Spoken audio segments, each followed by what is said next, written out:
What is up, and welcome back to another episode of So There's That. I'm your hostess, doing the mostest, and we are here with Dark Winds Season 3, Episode 2, titled Naa'tsoh, which means Big Eyes. The writer for this episode is Rhiana Yazzie. The director is Michael Mankin, and the director of photography or cinematographer is Blake T. Evans. Now, with the way this episode was kind of structured, we kind of have two parallel investigations going on at one time. So, much like I do in some of my other shows where it's like a lot of back and forth, we're just going to structure this episode where we're following one investigation and then we're going to go into the other investigation as well, just so it's just a lot easier to follow the flow and the timeline of events. Now, the first order of events is we're just going to open up with a scene just like we did up in the show where there's two men, they're driving down this road. One of them looks Navajo, the other one is a white man, and it looks like they just finished like making a drop or something like that. I'm not really sure. But the Navajo man, who goes by the name of, what name did they start saying? Butch. Like out of nowhere, he puts a plastic bag over the driver's head. First off, you're risking both of y'all's lives. Like, let's make it make sense. But he puts a plastic bag over the driver's head and gets him to pass out. So he then drives this truck into a ready-made ditch, y'all, into a ready-made ditch. Butch didn't kill him or suffocate him enough. He just did it enough to get him to pass out. Butch already had like one of those little forklift thingies there to then put dirt in the ground and bury this man in his car while alive. And the last thing that you hear before we get into the opening credits is this horn beeping desperately from underground. What in the opening? I'm gonna just say this right now before I even continue. It's 8 episodes this season, which is 2 more than the previous seasons. But this episode kind of like punched a lot. Like it gave so much. And we actually got like one of the biggest plot twists already. And it's only episode 2. Like, I'm impressed. So first we're gonna start off with Leaphorn and Chee. So we already know in the last episode that one of the bodies fell from the drain pipe, and at the end of that episode there was no real confirmation of who it was. We just know that there was a body that fell down and there was something like weird in the dead person's mouth. Well, guys, unfortunately it was confirmed to be Ernesto, and his family comes, they're making the ID, and George is still missing. But we still got to go into the investigation. Leaphorn is still not sleeping well, and he's getting really bad vibes. And at this point, there's a lot of like lights flickering, like the winds and the weather and all this other stuff is just being so weird. And y'all know he saw that coyote in the last episode. So it's like, what is actually going on? Okay, so he goes back to see Dr. Reynolds. Remember, Dr. Reynolds was coming back in town a day later at the archaeological dig site. So he goes there and, he informs them that Ernesto was found dead. So his assistant really looks torn up and affected by it, so much so that she ends up leaving. And Dr. Reynolds is just like, oh, that's too bad. And it's just like, what? Like, you could be a little bit more empathetic about this, especially because both George and Ernesto was working for you for quite some time, and y'all claimed that they were good boys except for when they got into a fight with each other. So the way that he's acting is a little bit suspect. But Leaphorn's like, you know what, do you mind looking at something for me, because we found this inside of his mouth. So he puts it underneath his telescope and he's like, well, this doesn't look like anything that would have been dug up, because the people who would have made spears back in the day would have just made it manually by like stoning the material down. But this looks like glasswork and looked like it was made in a machine. Y'all, why did Dr. Reynolds take it and was like, yeah, this ain't nothing but cheap glasswork, and throws it in the trash? Sir, this is evidence. Evidence. What are you doing? And Leaphorn's like, yeah, I'm gonna need you to go ahead and pick that out because I have a crime to investigate. Thank you for your help, but you're doing a little bit too much at this point in time. Now, Chi is literally, that might be one of my favorite words, but Chi is so hell bent on the fact that it's Shorty. And it's not looking too good for Shorty Bowlegs because his cousin actually admitted that he lied about the alibi. So they have more than enough reason to go back and figure out if he is hiding George, if he knows what happened with George and Ernesto, or if he has something to do with Ernesto's death in the first place. So they pull up on Shorty and he looked like he was getting ready to ride out or flee or whatever. But they're like, no, you're now officially a suspect and we're bringing you down to the station. So they're questioning him and he is like, so he's not really telling them why he had his cousin lie about the alibi. And they ended up finding back at his ranch when they went back into the barn area. Leaphorn went back into the barn area. They found like a, what is it called? A horse hook or a hoof hook, something to help the horses with the hooves on their feet. Now, during this whole scenario, Leaphorn is seeing these strange ants again, and they're all like filing in this weird direction, and they're the ones who actually had him locate the alleged murder weapon. But then they kept trailing and going up, and when he went into the attic of the barn, he saw like a bunch of rotted corpses or dead animals and just flies and maggots and stuff everywhere. But when Chi came into the barn and was like, hey, we're ready to take Shorty back down to Kayenta police station, there was nothing there. So it's like, is this actually even the murder weapon, or like what is manipulating this investigation? Well, it turns out they couldn't keep Shorty anyway because it was horse's blood and not human blood at all. But she is just like, no, he did it. Because as I told y'all, he already got that beef with him from back in the day, and he's truly not letting it go. Well, Leaphorn ends up going home because he's like, listen, I need a mental break. I don't even know what's going on. It really seems like this investigation is touched by something else, and we're dealing with some forces that we don't know nothing about. So let me go home, let me regroup with my wife, and, we'll follow up on this in the morning. Chi, he don't want to follow up on nothing in the morning. So he goes back to Shorty's house, and Shorty is prepping a horse because he's like, listen, I'm trying to go figure out where my son is. And she's like, okay, let's say you didn't have anything to do with this. You might know where George is, and we believe that George is in danger.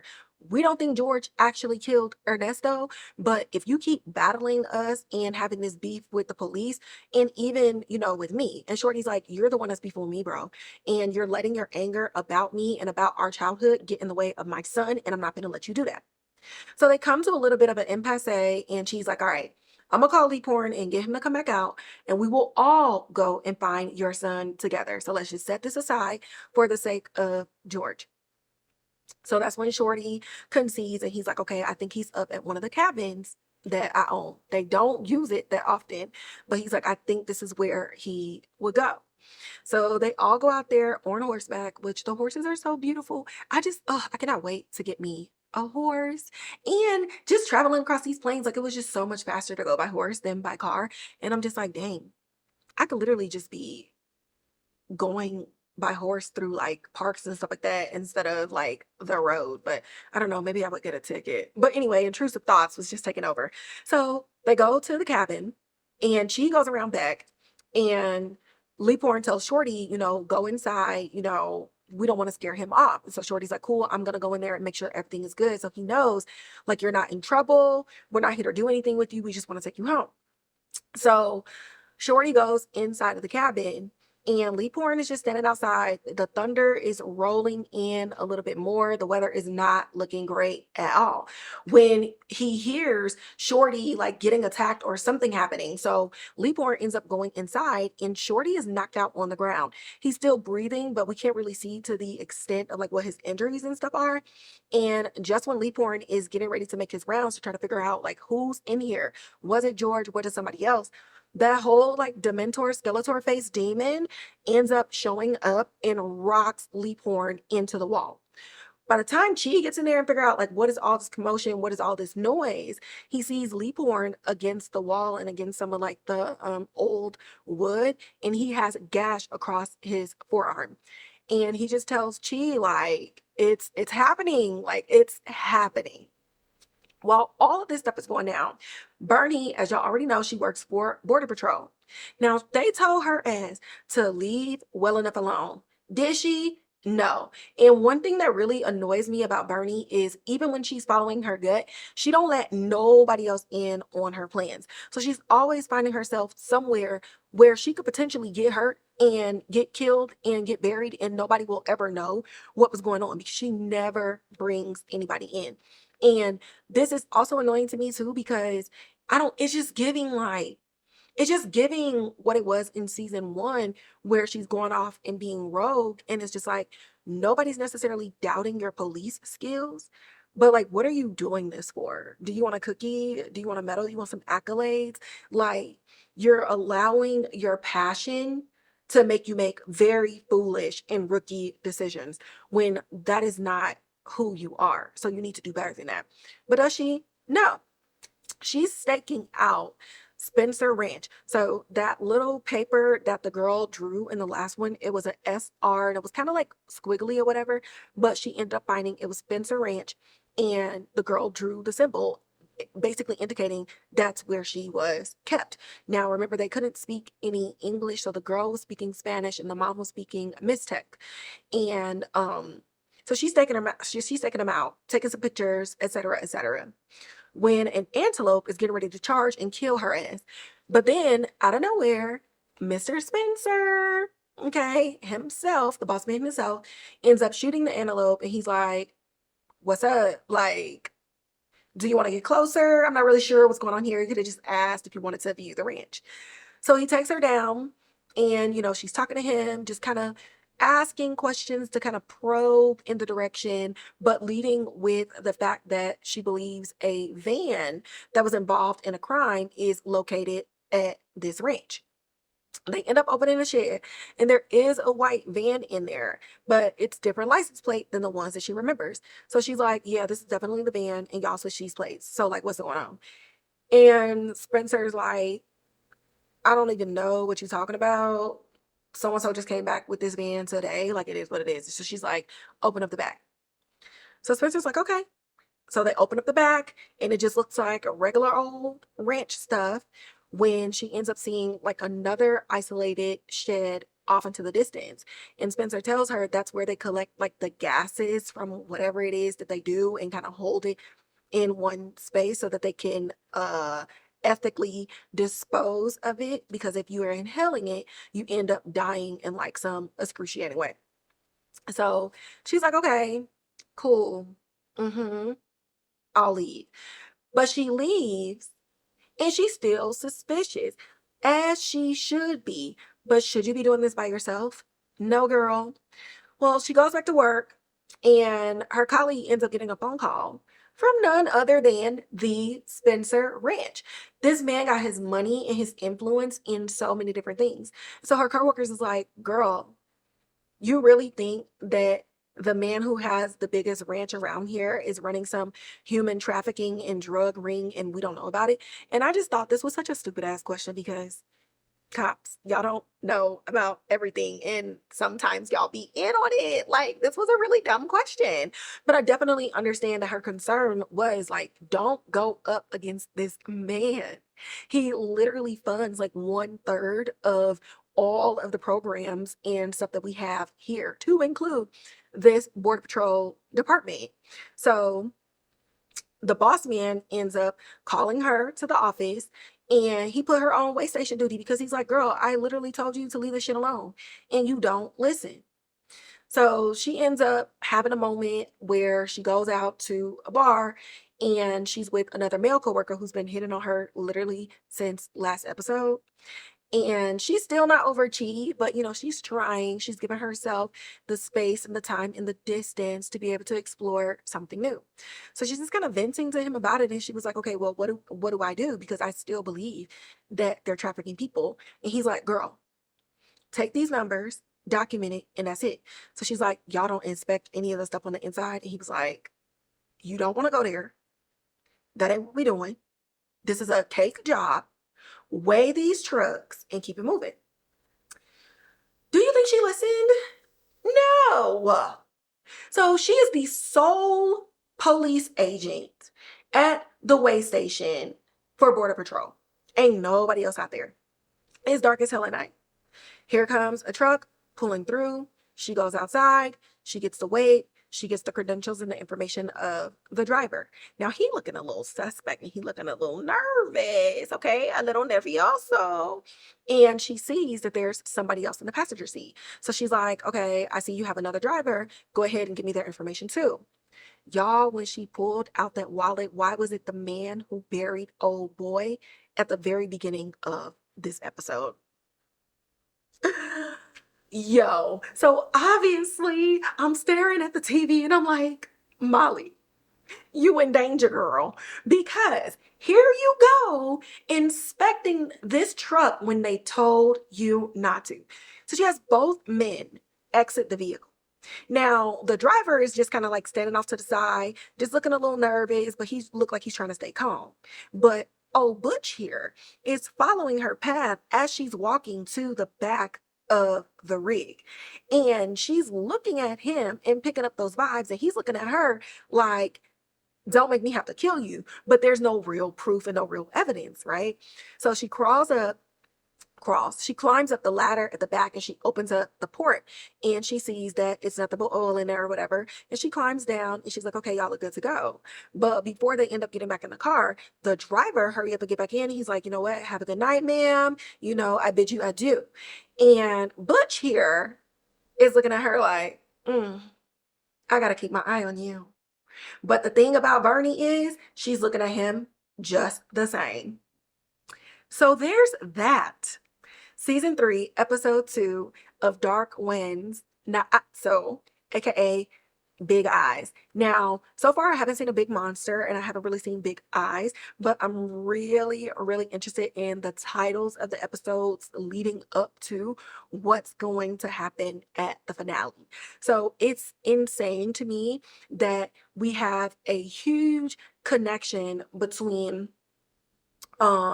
what happened with one of the workers and what's going on at Spencer Ranch, or at least somebody in affiliation to Spencer Ranch, when we got the reveal of Butch in another scene within this episode. I also believe that Bernie's case and the case of George and Ernesto are connected.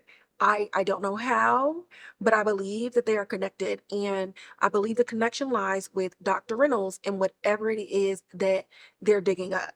Because if you're digging into the ground, oil is in the ground. Spencer Ranch primarily deals in exportation and importation of oils. So that's kind of like that connection and stuff there too. Now, if you're also trafficking humans, you're digging into the ground, you get underground tunnels, underground passages, and access to ways to get people in and out of these locations. So that's kind of where my mind is going.